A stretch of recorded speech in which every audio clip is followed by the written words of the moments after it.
Welcome to Grand Prairie Update. I'm Don Johnson. And I'm Terry Briggs. Here's what's happening in your city. Too much water. That's the situation at Joe Pool Lake in Grand Prairie.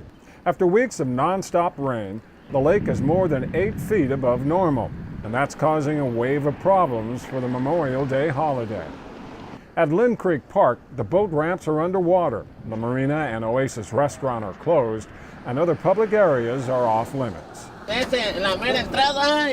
Friday morning, city officials inspected and okayed a temporary bridge so boat owners can have limited access to the marina. So what's the situation with your boat? It's up dock at the marina, and we want to get to it so we can take it out during Memorial Day, but I don't know if we're going to be able to. Unfortunately, the bridge won't help the restaurant and marina reopen, so they'll miss out on a very profitable weekend. That's one of our big weekends. Is revenue's over $150,000 probably over a 4-day span, and it's just gone. As of Friday, the only boat ramp that is still open at the lake is here at Lloyd Park. And although Lloyd is open for camping, many sites are swamped. So it looks like the high water could also mean a substantial loss for the city. Possibly as much as $100,000. And that's since we are an enterprise fund and get no tax money to support our park out here, that's going to be a tremendous financial blow to us. Although disappointing, authorities would prefer everyone stay off the water for a few days. Even if you can access the lake, stay off of it. There's too many obstacles, plus emergency responders won't be able to get to you. You can keep up to date with the situation at Joe Pool Lake by going to the city's website at gptx.org. Never let out any more animals, at least not any pigs. It was a scene that was played out all over Grand Prairie on Friday morning at exactly 10 o'clock. Megan's father asked her to feed the pigs on her way to school. He said, "Megan." City Manager Tom Hart was one of the several city representatives that volunteered to read to school kids and to help promote Drop Everything and Read Day. They didn't do anything. See? The idea is to get as many people as possible to take time out at the same time to read or acknowledge the joy of reading and the adventure of books.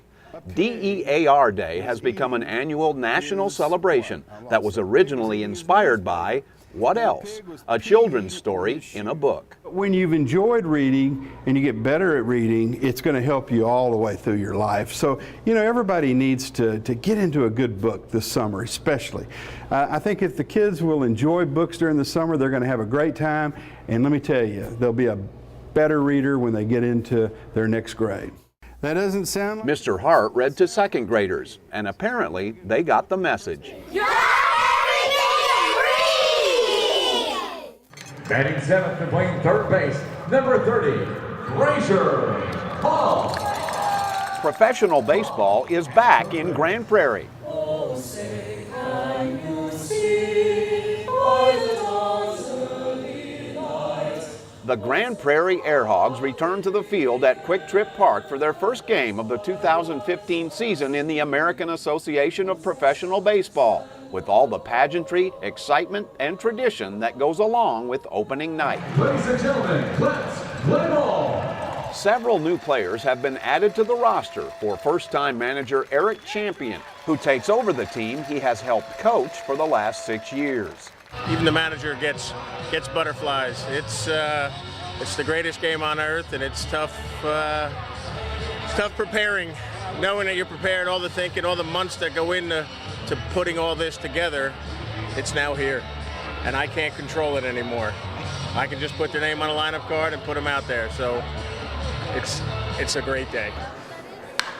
The Airhog schedule includes 50 home games at Quick Trip Park this season, with ticket prices starting at $8. For more information, log on to airhogsbaseball.com or call 972-595-7380.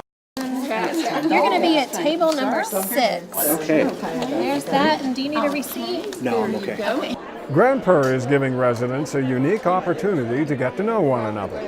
It's called the Mayor's Community Table, a luncheon series designed to bring together people of diverse ages, backgrounds, ethnicities, and races. I volunteer for a school, and I just love the little kids, things that they say, things they think of. Yep. Seating is assigned to create a diverse mix of people at each table. And there's only one rule about the conversation. Don't talk about politics or religion. Are we going to solve the world's problems? No. But I don't really care about Washington's problems or Austin's problems. What I care about is Prairie. And what I want us to do is get along. And I'm hoping this is one small way to do that. Jensen says he wants to keep the conversation going, so he's asked the people at every table to meet again over a meal in the near future. It was great. I got to know some really, really great people, and I'm so looking forward to meeting them again. It was fine. I enjoyed it, and it's good to have the opportunity to discuss things with different people. I think it was very good. I commend the mayor for putting something like this together.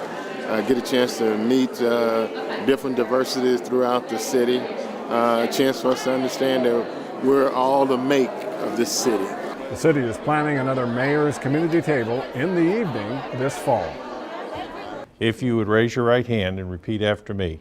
I state your name. It's back to work for 3 incumbents on the Grand Prairie City Council. Tony Shotwell, Jeff Wooldridge, and Greg Gessner all retained their seats in the May 9th election.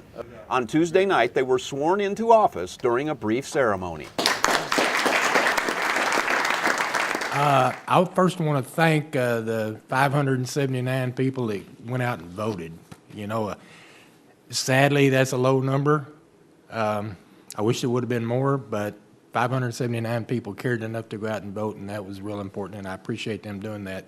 First 2 years was great, and I thoroughly enjoyed it. Obviously, I'm here to do it for 3 more. This council, this team that we have is amazing.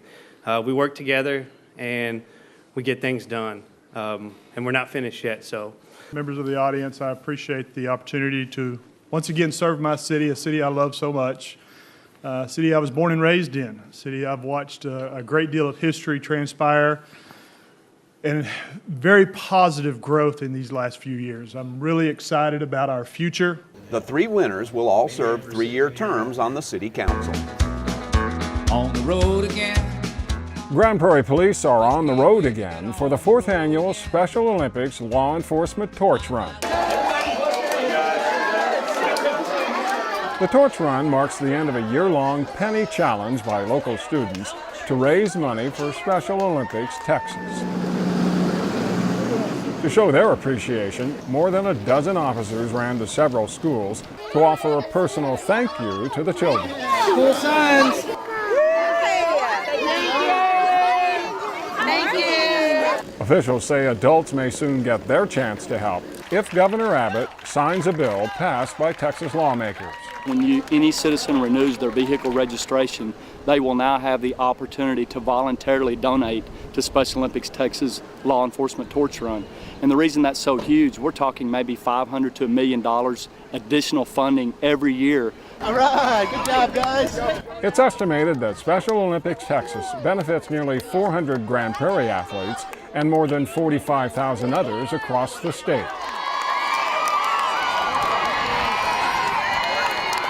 If you'd like to help or need information, go online at specialolympics.texas.org.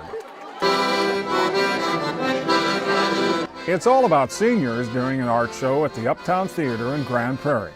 Painting, pottery, jewelry, crochet, and other works of imagination are on display in the theater lobby. The pieces are the work of seniors who are learning the fundamentals of art in classes sponsored by the city's Parks, Art, and Recreation Department. This is the 2nd year for the show, which is part of Older Americans Month. The free exhibit runs through the end of May. That's it for this edition of Grand Prairie Update. Hope you'll join us again next time.